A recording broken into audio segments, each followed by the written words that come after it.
वृंदावन में धर्म अर्थ काम मोक्ष चारों विपरीत हैं। पूरी दुनिया में जो धर्म है वो वृंदावन में नहीं चलता है।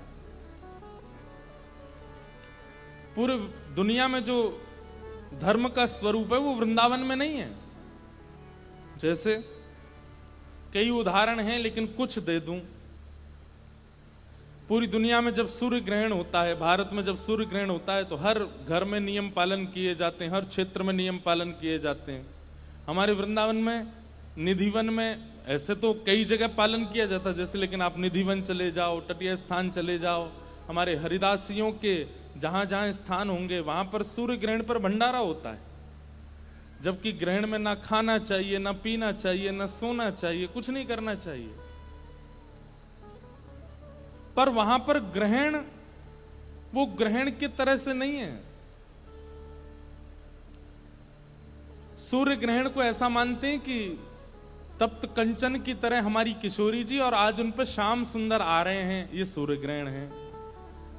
और चंद्र ग्रहण को मानते हैं कि आज किशोरी जी ठाकुर जी के ऊपर आ रही हैं, मतलब लीला में हावी हो रही हैं। लीला चल रही है और लीला में आज ठाकुर जी हावी हो रहे हैं तो सूर्य ग्रहण है, किशोरी जी हावी हो रही हैं तो चंद्र ग्रहण है। वहां पर भाव परिवर्तित है। पूरी देश दुनिया में एकादशी पर व्रत किया जाता है, व्रत ना भी किया जाए तो चावल तो नहीं खाते, पर हमारे हरिदासी हरिवंशियों में चकाचक माल पाते हैं एकादशी वाले दिन। क्यों? प्रेम प्रधान। तो पूरी दुनिया में जो धर्म है वो वृंदावन में जाकर के कई बार गौड़ हो जाता है, क्योंकि वहां प्रेम प्रधान है। प्रेम जब आ जाता है तो बाकी सब चीजें विश्राम हो जाती हैं। हरिराम व्यास जी जिन्होंने जुगल किशोर जी को प्रकट किया, ऐसे श्री हरिराम व्यास जी की बेटी का ब्याह था और अपनी बेटी के ब्याह में जितने ब्राह्मण आए, हरिराम व्यास जी अपनी बेटी के ब्याह से प्रसन्न नहीं थे। क्यों नहीं थे? कोई पिता अपने पुत्री के ब्याह से अप्रसन्न कैसे हो सकता है? लेकिन उनके मन में भाव था कि भाई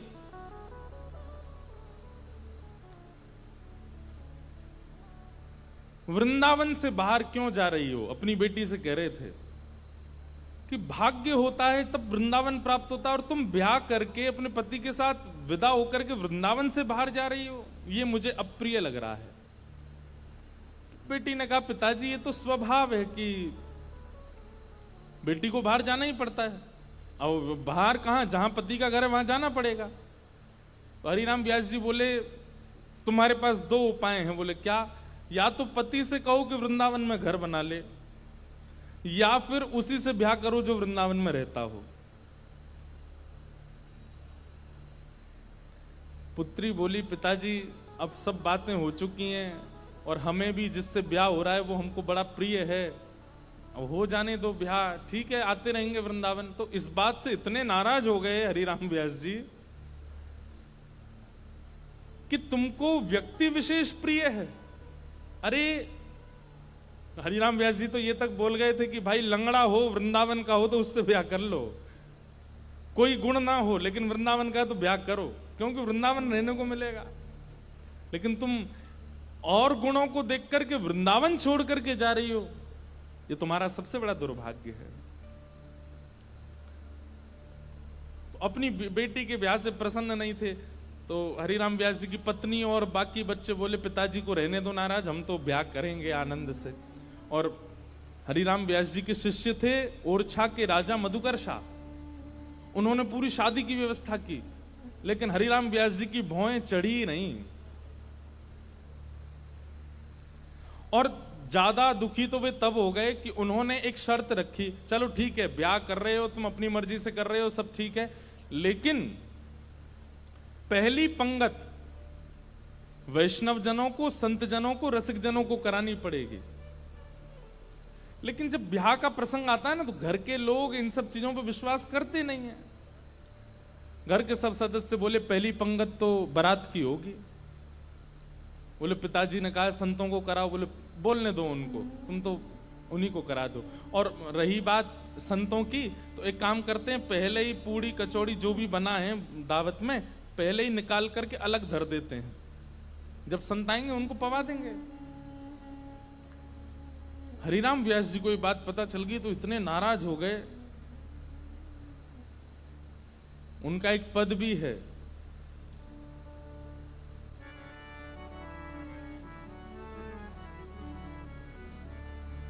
संतन सो अधिक समधि प्यारे। बोले संत इतने प्रिय नहीं है, वो समधि बहुत ज्यादा अच्छा लगता है, उसको तो गरम गरम खवा रहे हैं और संतों के लिए अलग निकाल दिया है। बड़े नाराज हुए, बोले संतों का अपमान कर रहे हो।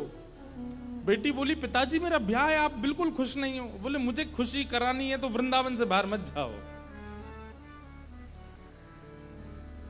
ब्राह्मण लोग आए जो ब्याह पढ़ा रहे थे, तो हरिराम व्यास जी बड़े विद्वान थे, तो ब्राह्मण आकर के बैठे, सबने बैठ करके हरिराम व्यास जी से वार्ता की।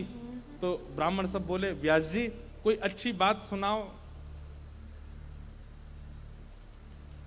तो हरिराम व्यास जी पद गाने लगे, वे मरे जिन मेरे घर ब्याह पढ़वायो। सारे ब्राह्मण बोले ऐसा मत कहो। भगवान बोले कि तुम भाग जाओ यहां से, या तो पुत्री को कहो कि वो वृंदावन छोड़ करके नहीं जाए, और यदि वो जाने का मन बना चुकी है तो वो सब मर जाएंगे जिन्होंने ब्याह पढ़ाया। ब्राह्मण तो घबरा गए। फिर अंत में मधुकर शाह जो राजा थे ओरछा के, उन्होंने हरिराम व्यास जी को प्रणाम किया। बोले मैं जिम्मेवारी लेता हूं, आपके दामाद और बेटी बाहर नहीं जाएंगे, मैं यहीं घर बनवा दूंगा, वो यहीं रहेंगे। तब हरिराम व्यास जी प्रसन्न हुए। मतलब हम संसारी लोग हैं, हमारे लिए कई बार रिश्ते नातेदार ज्यादा हो जाते हैं, ठाकुर जी से ज्यादा हो जाते हैं। हमारे लिए कई बार दिखावा ज्यादा हो जाता है,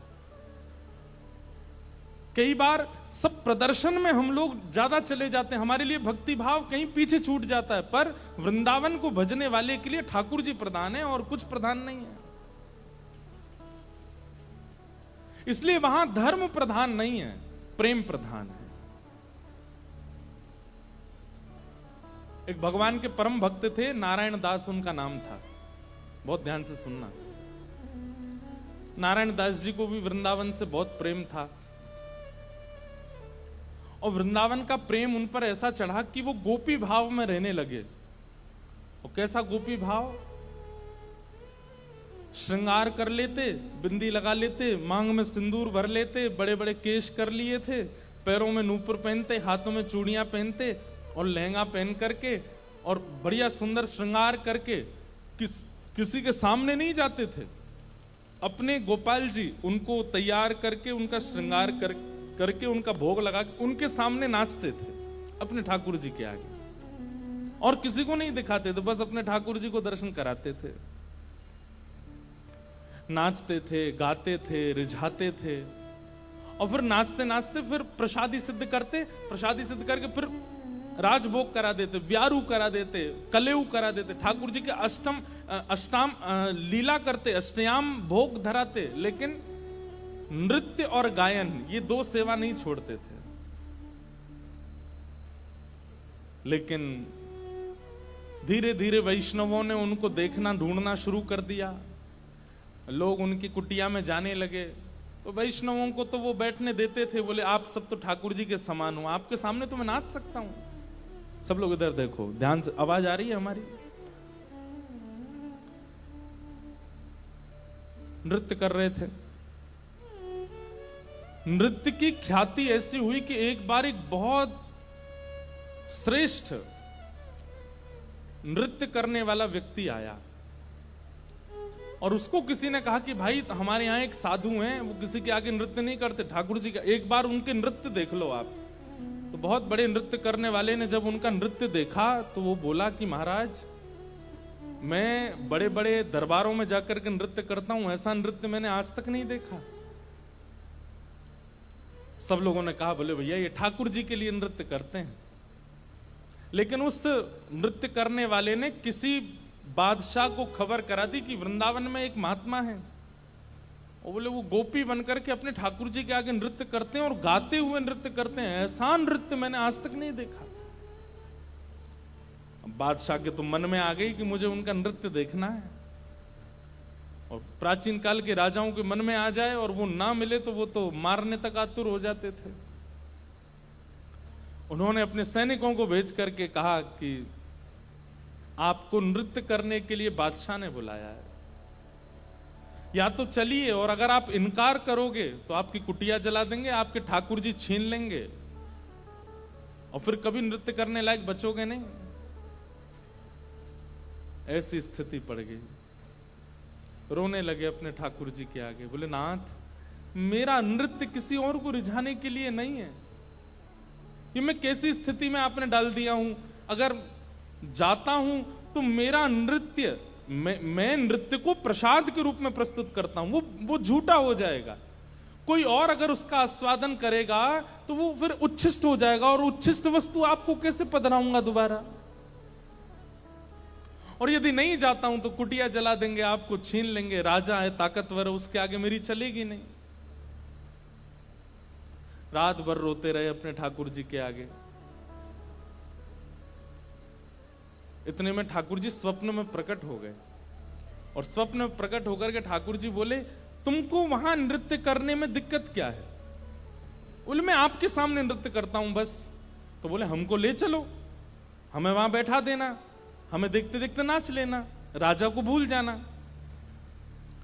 तब वो कहते हैं, बोले कि महाराज वो स्थान आपके लायक नहीं है, वो राजा है, वो मांस भी खाता है, मदिरा भी पीता है, ना जाने कैसे कैसे उसके आचरण है, उसका स्थान कैसा है, वहां पर नृत्यांगनाएं आती हैं, ना जाने कैसे कैसे वहां पर व्यवहार होते हैं, वहां मैं अपने ठाकुर जी को लेके नहीं जाऊंगा। ये वैष्णव का स्वरूप होता है, वो अपने ठाकुर जी के आगे प्रदर्शन को आगे नहीं करता, वो अपने ठाकुर जी की सेवा के आगे एक बार को बड़े से बड़े उत्सवों का त्याग कर देगा, बड़े से बड़े उपाधियों का त्याग कर देगा, लेकिन अपने ठाकुर जी को ऐसे ही कहीं बेक नहीं देता। बोले ये तो नहीं चलेगा, आपको लेके तो नहीं जाऊंगा मैं। तब भगवान बोले तो फिर नहीं जाओगे तो ये लोग तुम्हारे कुटिया उजाड़ देंगे। तो फिर वो बोला आप इतना भी नहीं कर सकते, तो फिर काय बात के भगवान, आज तक मैंने आपसे कुछ नहीं मांगा, लेकिन इसका समाधान बताओ मैं कैसे करूं। तब भगवान बोले देखो तुमने अपनी गली में तुलसी की माला पहनी है, और ये तुलसी मेरा ही स्वरूप है, तो तुम मुझे तो नहीं ले जाओगे, लेकिन ये तुलसी माला तो पहन के जाओगे। इनको तुम एक सिंहासन पर पधरा देना, और इनको मेरा ही रूप मान करके, मुझे अनुभव करके, मेरा आभास करके तुम वहां नृत्य कर देना। नृत्य भी हो जाएगा, मेरे सन्मुख भी हो जाएगा, और तुम्हारा बात भी बनी रहेगी। नारायण दास जी बोले भगवान पक्का ना ये तुलसी आपका ही? बोले पक्का 110% मेरा ही स्वरूप है, जाओ। नारायण दास जी गए और राजा के यहां जाकर के बोले महाराज मैंने गले में जो ये माला पहनी है बड़ी तुलसी की, इसके लिए मुझे एक आसन दे दो, मैं इनको पधरा करके फिर नाचूंगा, नहीं तो ये तो विक्षेप डालेंगी। पधरा करके आसन पर, और जैसे नृत्य करने लगे उनके मन में कदापि ये भाव नहीं आया कि ये तुलसी हैं, ये केवल माला है। यही सोचने लगे श्याम सुंदर हैं। श्याम सुंदर विचार करके जब घूमने लगे नृत्य करते करते, तो हर घूमने के बाद एक बार देखते, और जब द्रुत गति से घूमने लगे, चक्र लेने लगे, लेते लेते लेते उनको वहां तुलसी नहीं साक्षात सचल त्रिभंग लली श्याम सुंदर दिखने लगे। आज तक अपनी कुटिया में नृत्य किया था तो कभी ठाकुर जी ऐसे प्रत्यक्ष प्रकट नहीं हुए, लेकिन आज उस दरबार में ठाकुर जी प्रत्यक्ष प्रकट हो गए। क्यों? उनकी भावना से रीझ करके ठाकुर जी प्रकट हो गए, और जैसे ही ठाकुर जी प्रकट हुए वो चक्र लेते लेते लेते लेते लेते वहीं उन्होंने प्राण त्याग दिए और ठाकुर जी में विलीन हो गए। नारायण दास कहने का अभिप्राय क्या? वृंदावनियों को और वृंदावन भजने वालों को कई बार व्यवहार प्रधान नहीं होता, उनके लिए धर्म प्रधान नहीं है, उनके लिए अर्थ प्रधान नहीं है, उनके लिए काम प्रधान नहीं है, उनके लिए मोक्ष भी प्रधान नहीं है, उनके लिए केवल प्रेम प्रधान है। हमारे आप लोग जाएंगे तो आप क्या कहेंगे, कहां जा रहे हो? बोले बरसाने जा रहे हैं, राधा रानी का दर्शन करने। लेकिन अगर कोर ब्रजवासी से पूछोगे कहां जा रहे हो, बोले बरसानो जा रहे हैं लाडली जी को दर्शन करवे। क्या बोलेंगे? लाडली जी। क्यों? प्रेम प्रधान हो जाता है, वहां पर भगवत तत्व की बात नहीं करते। कोर वृंदावनवासी से पूछोगे, आपसे पूछे कहां जाओ, राधा रमण जी दर्शन करने जा रहे हैं, पर बिल्कुल वृंदावनवासी होगा तो बोलेगो श्री लालजू को दर्शन करवे जा रहे हैं।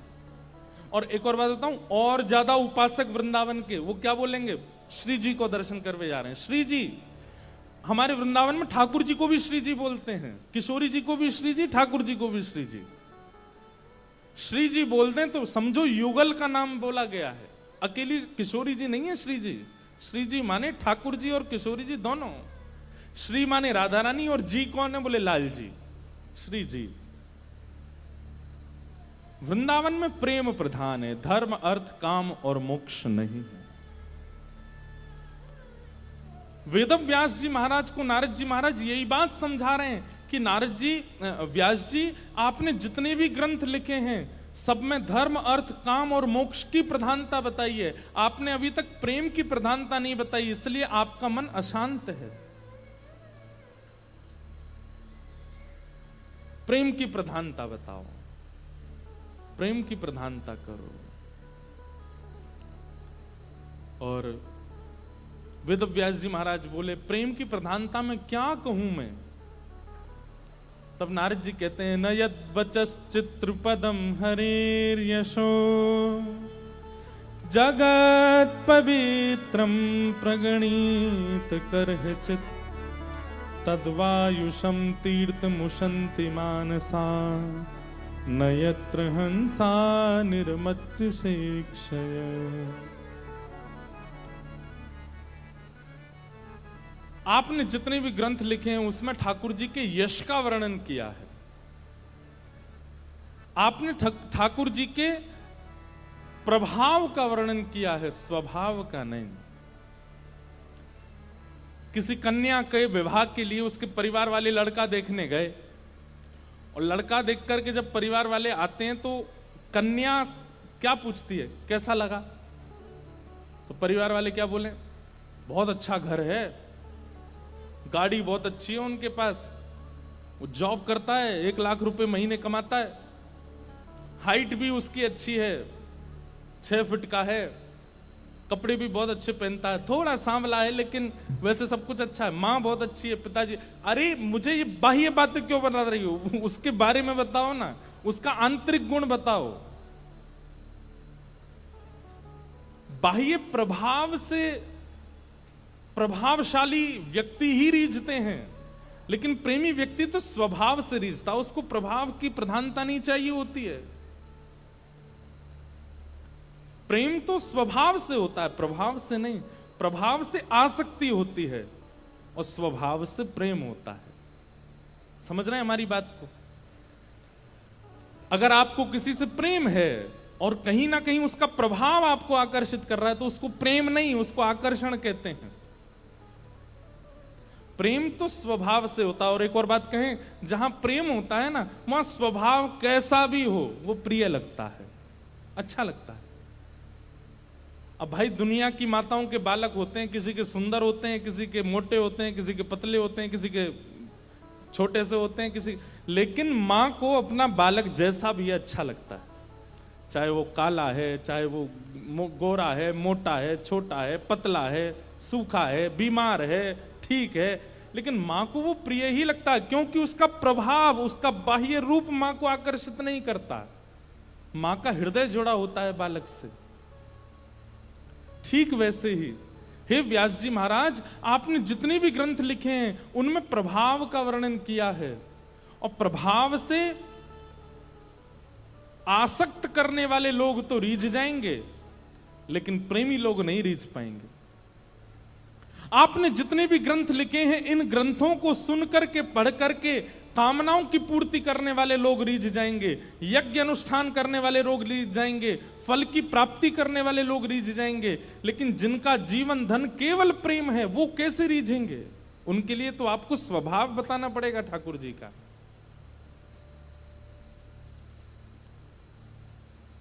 हमारे ब्रज में कहें, लाला तू भगवान है। ठाकुर जी बोले, काई को मधुमंगल तू ये काई को पूछ रहा हो? बोले ना ना, हमने ऐसी सुनी है कि जब गर्गाचार्य जी आए ना तो वो कह के गए कि यशोदा मैया तुम्हारो लाला नारायण समान गुण ही है, और तेरी हरकतन ते हुए ऐसा लगे कि तू कहीं भगवान तो ना है। तो ठाकुर जी धीमे से बोल जाते हैं, बोले मधुमंगल एक बात बताऊं? बोले कहा, मैं जय जय ही हूं, मैं भगवान ही हूं।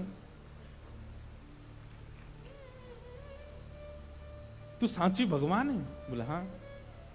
लाला मैं सबन ने बता दूं कि तू भगवान है? ठाकुर जी बोले हाँ बताया। मधुमंगल गयो, सबरे सखान में हल्ला मचाया। बोले तुम्हें एक बात बताऊं? बोले कहा, हमारो जो लाला है ना, बोले हाँ जी भगवान है। ये बात सुन के आधे तो हंसने लगे और आधे छड़ी लेकर के बोले दिखाइयो ने कहां तेरो भगवान। ठाकुर जी निकल के आए कुंज से, आज बड़ी अदा से निकल के आए। ए मधुमंगल सीताराम प्रणाम करो, हम भगवान हैं। नहीं मानते, नहीं स्वीकार करते। एक दिन ऐसी लीला भागवत में आती है कि एक बार जागरण हुआ, ब्रज में जागरण कराया नंद बाबा ने। रात भर जागरण का मतलब केवल माता की चौकी नहीं होता, जागरण का मतलब केवल वो नहीं होता। जागरण का मतलब है पूरी रात जग करके अपने इष्ट का स्मरण करना, वो जागरण है।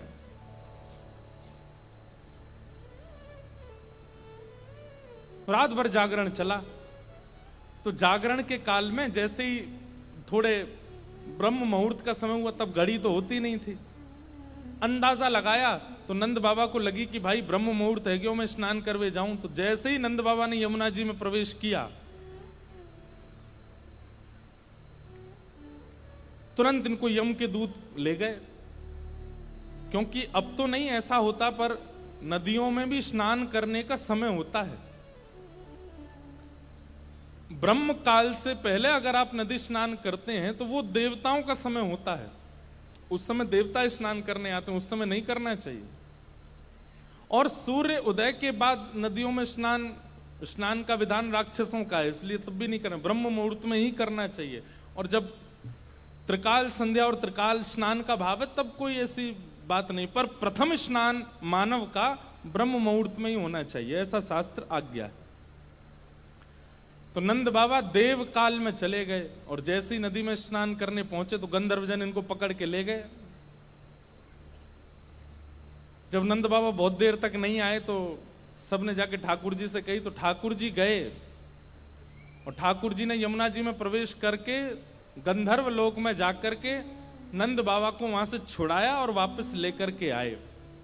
तो जैसे ही नंद बाबा वापस आए तो सब ब्रजवासियों ने घेर लिया। सब लोग इधर देखो, सब ब्रजवासी बोले बाबा तुम कहां चले गए, रात में गए अब निकल के आए हो। मधुमंगल श्रीदाम बोले बाबा हमें तो यूं बताओ, इतनी देर तुमने सांस कैसे ली भीतर, तुम चले कहां गए। बाबा बोले भैया दो देवता मुझे पकड़ के ले गए, मैंने देव काल में स्नान कर लियो। बोले फिर?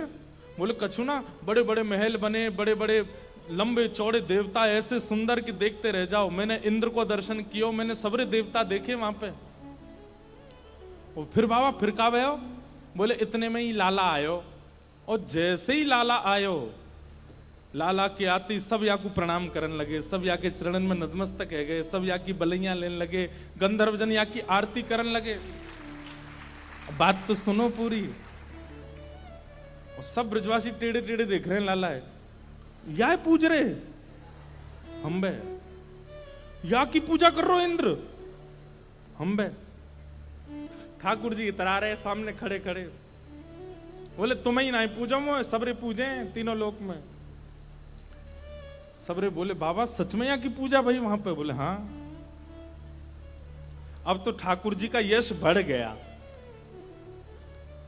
अब तो महाराज निमंत्रण आने लगे घर घर से, लाला हमारे घर भोजन करवे आ जाइयो, हमारे घर सोवे आ जाइयो, हमारे घर शरबत पीवे आ जाइयो, छाछ पीवे। अब ठाकुर जी तो मधुमंगल सीतामा से कह रहे हैं, आज की भाषा में कहें तो अपॉइंटमेंट लेते जाओ कहां कहां जाना है। ठाकुर जी का यश हो गया इतना वृंदावन में कि भैया या तो देवता भी जाने। एक दिन सब ब्रजवासियों ने कही लाला तू सांची भगवान है, तू सांची बता दे, सौगंध खा के तू सांची भगवान है। ठाकुर जी बोले अगर मैंने बता दिया कि मैं भगवान हूं तो आप क्या करोगे, पूजोगे मुझे? लाला पूजेंगे तो ना भाई, तो तू भूल जा, लेकिन हमारी एक इच्छा है। बोले का एक बार वैकुंठ देखनो चाहे, वैकुंठ है कैसो? लाला तू अगर सांची भगवान है तो एक बार वैकुंठ दिखाला हमें। ठाकुर जी बोले मेरे हाथ पकड़ो। सब रे ग्वाल बालन ने ठाकुर जी के हाथ पकड़े, बोले नेत्र बंद करो। जैसे ही नेत्र बंद किए, अंतर ध्यान सब ग्वाल वालों को लेकर के ठाकुर जी को सीधे वैकुंठ पहुंच गए। हाँ भाई सबरे नेत्र खोलो। जैसे ही नेत्र खोले तो विशाल स्वर्ण का किवाड़ लगी है और जय विजय राजा, जय विजय द्वारपाल खड़े हैं। ठाकुर जी के जाते सब जय जयकार करने लगे। द्वार खुल गए, पुष्प वर्षा हो रही है, सहनाइयां बज रही हैं, मृदंग बज रहे हैं, सुंदर गाजे बाजे हो रहे हैं। सब देवी देवता दौड़े दौड़े आ रहे हैं। कोई कमल लेकर के आ रहे हैं, कोई माला लेकर के आ रहे हैं, कोई अक्षत लेकर के आ रहे हैं, कोई अगरबत्ती धूप बत्ती कर रहे हैं। ठाकुर जी की जय जयकार हो रही है। मधुमंगल श्री दामा सबरे बोले लाला ने परिचय तो करा दे। ठाकुर जी बोले देख वो सामने खड़ो तुम्हारो इंद्र, जाए तुम इतने सालन से पूज रहे, वो खड़ो इंद्र। बोले लाला ये इंद्र है? बोले हाँ, या के हाथी पे हमें बैठा दे एक बार। ठाकुर जी बोले इंद्र इधर आओ, अपने हाथी को लेके आओ। हाथी आ गया, ऐरावत हाथी। सब रे ग्वाल बाल चढ़ गए उसके ऊपर। ठाकुर जी लेकर के पूरे वैकुंठ में घुमा लाए, नीचे उतर आए। बोले लाला बहुत जोर को हाथी है, या ले चल वृंदावन, अपने पास ही धरेंगे, वहीं घूमे करेंगे। यहाँ पे ऐरावत हाथी की बहुत सारी सूंड हैं और अद्भुत उसका स्वरूप है, श्वेत रंग का वो है। ब्रजवासी बोले लाला हमने सुनी है ब्रह्मा के 4 मुंह हैं, एक बार दिखा दे। ठाकुर जी ने ब्रह्मा जी को बुलाया, ब्रह्मा जी आ गए। ब्रह्मा जी जैसे ही आए तो मधुमंगल श्रीदामा जाके स्पर्श करके उनके मुख देख रहे हैं, सच्ची के हैं कि नकली हैं। लाला ये तो सांची है। सब जगह ठाकुर जी ने घुमाया, जिस देवी देवता से मिलना चाहते थे सबको प्रकट कर दिया। सुंदर प्रसाद पाया, सुंदर सब जगह घूमे ठाकुर जी को लेके, नदियों में, तालाबों में, पशु पक्षी सब देखा। वैकुंठ का एक एक कोना ठाकुर जी के साथ देखा। सब जगह घूम करके ब्रजवासी थक गए। थक करके बोले लाला अब चल वृंदावन चल, अब ले चल हमें। ठाकुर जी बोले भैया सुनो, तुम सबके लिए कक्ष खुलवा दिए हैं और वैकुंठ का नियम है, मैं बताना भूल गया था कि यहां एक बार आने के बाद फिर यहां से जाता नहीं है कोई भी। अब तुम सब यहीं वैकुंठ में रहो, क्या बुराई है? ये उर्वशी गंधर्व सब लोग तुम्हारी सेवा में रहेंगे, देवी देवता। अरे तू जब कहेगा इंद्र आ जाएगा, ब्रह्मा आ जाएगा, सब तुम्हारी सेवा में रहेंगे, यहीं बैठे रहो। अब ये सुनते ही ब्रजवासी तो रोने लगे, ठाकुर जी के चरणन में गिर गए। बोले लाला तू हमारे प्राण मांग ले, तू जो कहेगो हम तो दे देंगे। तू कहेगो आज के बाद हम तो जय जय मान के रोज तेरी आरती पूजा करे करेंगे, लेकिन हमें वापस वृंदावन ले चल, हम वैकुंठ में ना रह सके। हमें तो वृंदावन ही प्रिय है लाला। ठाकुर जी के नेत्र सजल हो गए। सब देवी देवताओं को दिखाते हुए ठाकुर जी बोले तुम लोगों को आश्चर्य होता है कि भगवान इन ब्रजवासियों से इतना प्रेम क्यों करते हैं। देखो दीयमान न ग्रहणंती, ये भक्ति की वो स्थिति है कि मैं वैकुंठ देने को बैठा हूं लेकिन इनको नहीं चाहिए। क्यों? वृंदावन प्रिय है, यमुना जी प्रिय हैं, गोवर्धन प्रिय है। अरे ठाकुर जी ज्यादा दूर नहीं, मथुरा गए थे, 6 किलोमीटर है वृंदावन से, एक भी ब्रजवासी नहीं गया। जबकि प्राण बसते हैं श्री कृष्ण में, अपने प्राण श्री कृष्ण को जाने देंगे लेकिन स्वयं वृंदावन छोड़ करके नहीं जा सकते। इतना प्रेम वृंदावन से ब्रजवासी करते हैं। तभी तो गोपियां गोपी गीत में सबसे पहला शब्द ही यही कहती हैं, जयति तेधिकं जन्मना ब्रजः श्रयतं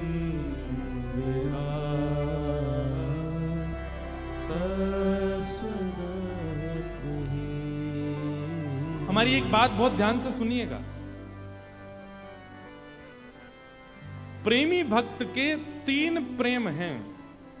जब वो 3 प्रेमों में निपुण हो जाता है ना, जब चौथा प्रेम ठाकुर जी उसको देते हैं। सबसे पहला नाम के प्रति प्रेम। ठाकुर जी का नाम यदि सुन ले तो सुध बुध खो जाए अपने।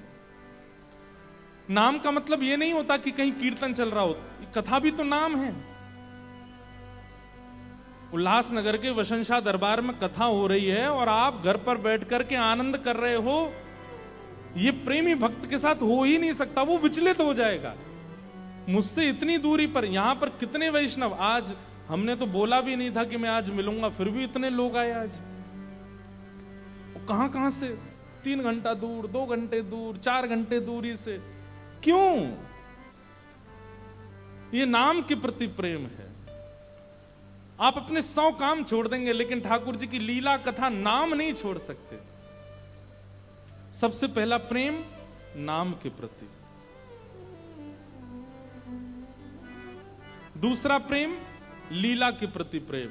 मतलब जैसे ही कोई लीला सुनाई जाती, अभी हमने ये वैकुंठ दर्शन लीला सुनाई, तो ये लीला सुनते ही नेत्र बंद हो गए, वो प्रत्यक्ष दिखने लगा। ठाकुर जी कैसे जा रहे हैं, मधुमंगल ने कैसे हाथ पकड़ा होगा, इंद्र के ऐरावत हाथी पर कैसे बैठे होंगे, और फिर वापस ब्रज आने के लिए कैसे रोने लगे होंगे सब ब्रजवासी। ये लीला तुरंत मन में स्फुरित होने लग जाए। ये लीला के प्रति प्रेम, नाम के प्रति प्रेम, लीला के प्रति प्रेम और धाम के प्रति प्रेम। कोई कह दे कि मैं वृंदावन जा रहा हूं तो उसके प्रति ऐसी भावना आने लग जाए, कितना सौभाग्यशाली वृंदावन जा रहा है। कोई कह दे कि मैं वृंदावन से आ रहा हूं तो उसके प्रति यह बात होने लग जाए कि इसके मोतियों से आरती उतार लूं, वृंदावन से आया है। ऐसा धाम के प्रति स्नेह। ये 3 प्रेम अगर आपके चित्त में प्रकट हो गए, नाम के प्रति, लीला के प्रति और धाम के प्रति, तो फिर ठाकुर जी चौथा प्रेम स्वयं देते हैं, अपने रूप के प्रति, अपने स्वरूप के प्रति। ठाकुर जी अपना रूप दे देते हैं। रूप के प्रति प्रेम मतलब अपने आप को प्रकट कर देते हैं आपके सामने।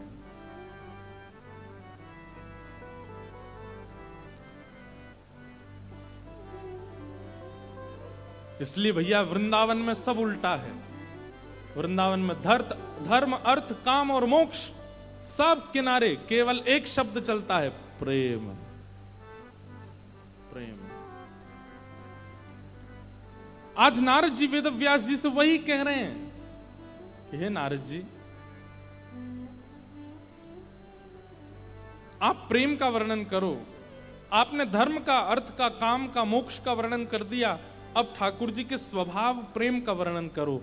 और उसी स्वभाव प्रेम के वर्णन के रूप में श्रीमद् भागवत संहिता वेदव्यास जी के द्वारा रचना की गई। बोलो भागवत महापुराण की जय।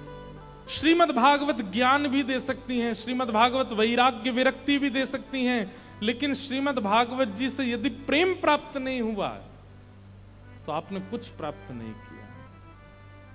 दीनता आ जाए, प्रेम आ जाए, सहजता आ जाए, सरलता आ जाए, निर्मलता आ जाए, तब समझो कि आप भागवत के आश्रय में रहे हो।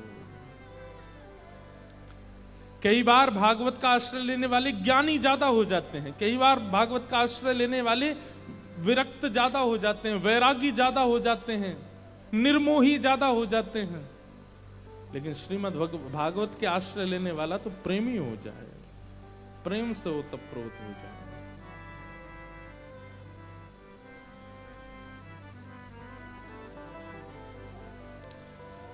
वेदव्यास जी महाराज ने भागवत की रचना की और श्रीमद् भागवत की रचना के बाद मन में विचार किया कि अब ये भागवत की कथा घर घर जन जन तक कैसे पहुंचाऊं। तब अपने पुत्र श्री सुखदेव जी को श्रीमद् भागवत जी का ज्ञान प्रदान किया कि यम प्रव्रजन्तमनुपेत अपेत कृत्यम द्वैपायनो विरह कातर्या जुहाव पुत्रेति तन्मयतया तर्वोऽभिनेदु तम सर्वभूत हृदयं मुनिमानतोऽस्मि। हमारे वृंदावन में ना, पता नहीं आज वृंदावन ही वृंदावन आ रहा है मन में ज्यादा। हमारे वृंदावन के विषय में गौड़िया वैष्णव संप्रदाय के ग्रंथ में ऐसा वर्णन करते हैं कि वृंदावन विपरीत है। यहां पर ना का मतलब हां है और यहां पे हां का मतलब ना है। और उस विषय में कहते हुए कहते हैं कि ठाकुर जी ने गोपियों को वंशी नाद करके रास में बुलाया, और जब गोपियां आ गईं, सब कुछ छोड़ छाड़ के आ गईं, तो ठाकुर जी क्या कहते हैं? स्वागतम वो महाभाग प्रियम किम करवाणिव ब्रजस्यानामयम कश्चित ब्रूतागमन कारणम। स्वयं वंशी नाद करके ठाकुर जी गोपियों को बुलाते हैं और एक दिन चीर हरण करके ठाकुर जी निमंत्रण देते हैं कि मैं रास पूर्णिमा पर, यानी कि शरद पूर्णिमा पे आपसे मिलूंगा, आमंत्रण देते हैं। और जब गोपियां सब छोड़ छाड़ करके भग आती हैं, और फिर क्या कह रहे हैं? ब्रूतागमन कारणम, अपने आने का कारण बताओ। गोपियां कहती हैं हमें तुम्हारी बातें समझ नहीं आती श्री कृष्ण। तुम हां बोलते हो तो उसका मतलब ना होता है, और ना बोलते हो तो उसका मतलब हां होता है। मतलब हमको बुलाया और आज जब हम आ गए तो कह रहे हो कि अपने आने का कारण बताओ। ओहो, इतनी रात को परपुरुष से मिलना नहीं चाहिए, जाओ जाओ अपने अपने घर को चली जाओ। गोपियां कहती हैं तब तुमने बुलाया, अब हम आ गई, अब तुम मना कर रहे हो। अब तुम मना कर रहे हो तो इसको हम हां माने कि ना माने? वृंदावन भैया समझ में आने वाली वस्तु नहीं है। ठाकुर जी बोले कोई गुरु बुलावे, कोई व्यक्ति बुलावे, कोई पुरुष बुलावे, कोई महापुरुष बुलावे तो जाना चाहिए। वंशी की बात में आ गई तुम, इस वंशी के स्वर को तुमने बुलावा समझ लिया। लेकिन हमारी ब्रज की गोपियां भी बड़ी चतुर हो गई हैं। गोपियां कहती हैं ठाकुर जी हमारी बात सुनो। बोले क्या? पूरा विश्व ब्रह्मा की आज्ञा मानता है। ब्रह्मा के कितने मुख हैं? 4। और हम तो उसके मुख, उसकी बात मान करके आई हैं जिसमें सप्तमुख हैं, जिसके 7 मुख हैं। अरे ये वंशी तो ब्रह्मा से भी श्रेष्ठ है, इसके 7 मुंह हैं, इसकी बात हम क्यों ना माने? हम तो इसकी बात मान करके आएंगे। 6 स्वर के छिद्र हैं और एक फूंक का छिद्र है। कितने छिद्र हो गए? 7। मतलब 7 मुख हैं। गोपियां कहती हैं दुनिया ब्रह्मा की बात मानती है क्योंकि उसके 4 मुंह हैं, हम तो उसकी बात मान के आए जिसके 7 मुंह हैं। हमने क्या गलत किया? ठाकुर जी को शांत कर देती हैं गोपियां। वृंदावन को समझना सामान्य बात नहीं है। वृंदावन में ना का मतलब हां है, हां का मतलब ना है। वृंदावन में अच्छा का मतलब बुरा है, बुरा का मतलब अच्छा है। अरे गोपियां परब्रह्म परमात्मा को क्या कहती हैं? कितव। कितव का मतलब क्या होता है? कपटी। किसी की सामर्थ्य ठाकुर जी को कपटी बोल जाए। देवताओं ने जाकर के ठाकुर जी से कहा हम आपकी इतनी आराधना करते हैं, इतनी सेवा करते हैं, सुंदर वेद मंत्रों से उच्चारण करते हैं, आप तब भी प्रसन्न नहीं होते, और ये गोपियां गोपी गीत में आपको कितव कहती हैं और आप प्रकट हो जाते हो। ठाकुर जी कहते हैं ये ब्रजमंडल है, यहां पे गाली ही स्तुति है। यहां पे गारी ही स्तुति, और स्तुति गारी है। अगर कोई ब्रजवासी आपकी बहुत प्रशंसा कर रहा है तो ये समझ जाओ गाली दे रहा है आपको, और अगर कोई ब्रजवासी आपसे नाराज हो जाए तो ये समझ जाइए ओहो बहुत प्रेम है इस काम से। 2-4 बात भली बुरी सुना दी, समझ जाओ उसका प्रेम है हमसे। आहा, ये वृंदावन है।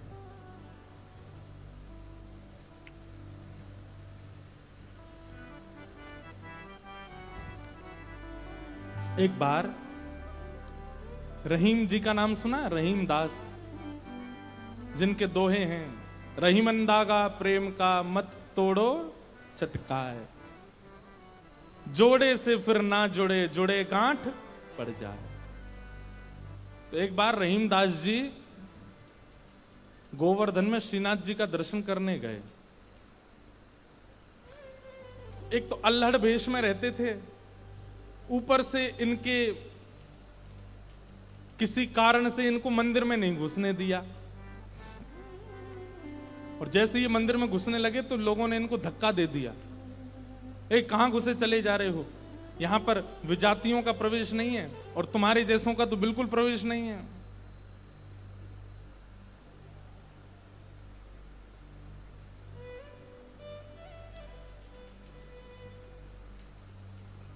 रहीम जी को इतना क्रोध आया, ठाकुर जी को ही सुनाने लगे बाहर बैठ करके। बोले आप कैसे परमात्मा हो, कैसे स्वामी हो, कैसे भगवान हो?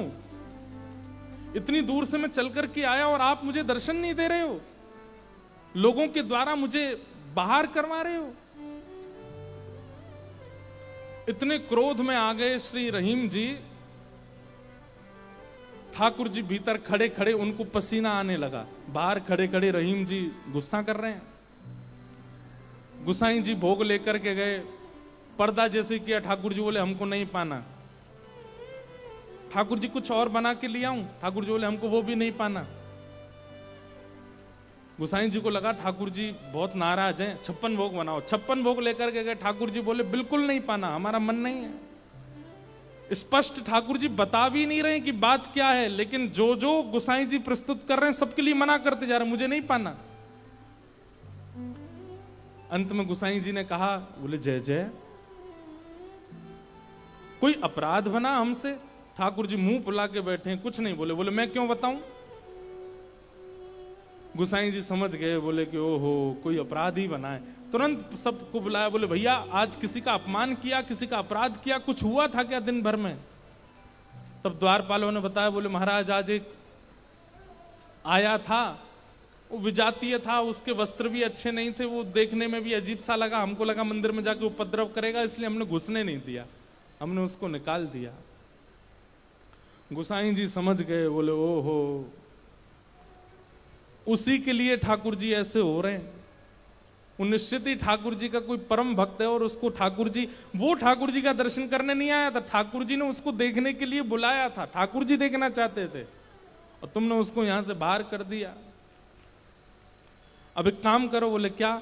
सुंदर प्रसाद बनाओ, प्रसाद बना करके सिद्ध करके, वो यहीं कहीं बैठे होंगे, ज्यादा दूर गए नहीं होंगे, उनको लेके आओ। मंदिर में प्रसाद सिद्ध हो रहा था रहीम जी को प्रसन्न करने के लिए, लेकिन ठाकुर जी इतने व्याकुल हो गए, बोले अभी तो चूल्हा जलाएंगे, कढ़ाई धरेंगे, तब कुछ बनाएंगे, तब तक रहीम जी वृंदावन पहुंच जाएंगे। इतने में ठाकुर जी ने क्या किया, ठाकुर जी के सामने जो सोने की थाल में प्रसाद रखा था, ठाकुर जी ने वो थाल उठाया बड़ा सा और अपने कंधे पर रखा, खुद ही चले गए, स्वयं ही चले गए। यहां रहीम जी गोविंद कुंड पर बैठे थे, खूब गुस्सा हो रहे थे, ठाकुर जी को भली बुरी सुना रहे थे। लेकिन जैसे ही देखा गिरिराज पर्वत से उतरते हुए श्याम सुंदर आ रहे हैं, और झांकी कैसी है, कटिकाचनी पहनी है, मोरपिच्छ पहना है, जो स्वरूप ठाकुर जी का ऐसा रहता है, हाथ में वंशी लेकर के, और ठाकुर जी यहाँ कंधे पर विशाल थाल लेकर के ऐसे उसको संभालते हुए ठाकुर जी आ रहे हैं। आहा, रहीम जी के लिए रहीम दास जी ने उसी समय ठाकुर जी की छवि का वर्णन किया, बहुत सुंदर। क्या वर्णन करते हैं, कैसे लग रहे हैं श्याम सुंदर? आहा,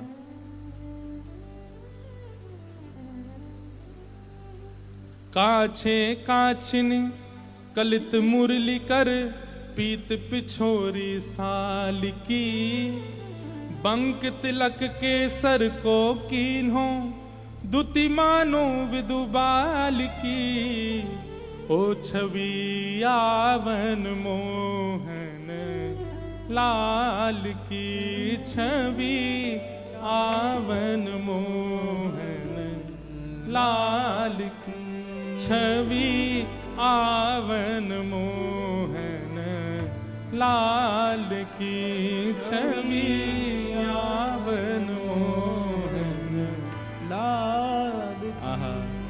हाँ काछे काछ निकलित मुरली कर, पीत पिछोरी साल की, बंक तिलक के सर को कीन्हो, दुति मानो विदुबाल की, ओ छवि आवन मोहन। अरे मोह कोई वेद ध्वनि ब्रज में सुनावे तो मेरे कान इतने रीझे ना आए, लेकिन कोई प्रेम आसक्त है करके मुंह को घोरी घोरी गारी सुनावे, सो मैं तो वह के सामने प्रकट है जाऊं। वाह।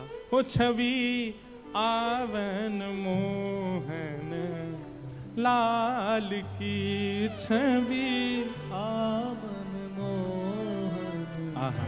लाल। और थाल सामने रख करके ठाकुर जी वहां से अंतर ध्यान हो गए, लेकिन रहीम दास जी की स्थिति ऐसी, वो तो उसी छवि में छके हुए बैठे हैं, थाल सामने रखा है। इतने में गुसाई जी अपने असंख्य सेवकों के साथ खूब सारा प्रसाद बना करके लाए। रहीम जी के पास जैसे ही पहुंचे तो देखें यहाँ तो पहले से ही थाल रखी, और ये वो थाल है जो श्री जी बाबा की है, श्रीनाथ जी की है। नेत्र बंद हैं और एक कोई सामग्री लेकर के प्रेम से रहीम जी पा रहे हैं। गुसाई जी बोले, रहीम जी ये थाल आपके पास आई कैसे? आहा। बिसरत नाही सखी मोमन सो चितवन बैन विशाल की। बैन मतलब, बैन कहीं कहीं ये अधर का जो अंतिम छोड़ होता है इसको बैन कहते हैं। ठाकुर जी के ये कैसे बोले, इतने मधुर हैं कि जब ये ठाकुर जी मुस्काते हैं ना तो वो जो अंतिम छोड़ है वो इतना प्रिय लगता है ठाकुर जी के मुखमंडल का कि वो मेरे नेत्रों से जा नहीं रहा है। विसरत नाही सखी मोमन सो चितवन बैन विशाल की। नीकी हसन अधर सधरन छवि छवि सुमन गुलाब की। हो छवि आवन मोहन लाल की। छवि आवन लाल की। और जल सो डार दियो पुत्रिन पे डोलन मुक्ता माल की। जल सो डार दियो पुत्रिन पे डोलन मुक्ता माल। आप मोल बिन मोलन डोले बोलन मदन गोपाल की। आप मोल बिन मोलन डोलन बोलन मदन गोपाल की। हे छवि आवन मोहन लाल की। छवि आवन मोहन लाल की। आहा। आप मोल बिन मोलन डोलन बोलन मदन गोपाल की। इतने मूल्यवान श्री ठाकुर जी यहाँ पर बिनमोल की तरह डोल रहे थे, बोल रहे थे, चल रहे थे, बैठे थे। गुसाई जी को बता रहे हैं रहीम जी, इतने मूल्यवान ठाकुर जी यहाँ पर बोल रहे थे, डोल रहे। देखो वो चरण चिन्ह दिख रहे हैं, यहाँ देखो, यहाँ से चंदन की सुगंधी आ रही, यहाँ बैठ गए थे आके और ऐसे मधुर स्वर बोल रहे थे कि अब मैं किसी और को सुनना नहीं चाहता उनके आगे। अरे यह स्वरूप निरखे सोई जाने। अरे जिसने वो स्वरूप देखा होगा, यह स्वरूप निरखे सोई जाने। यही रहीम के हाल की। यह स्वरूप निरखे सोई जाने, यही रहीम के हाल की। ओ छवि आवन मोहन लाल की। छवि आवन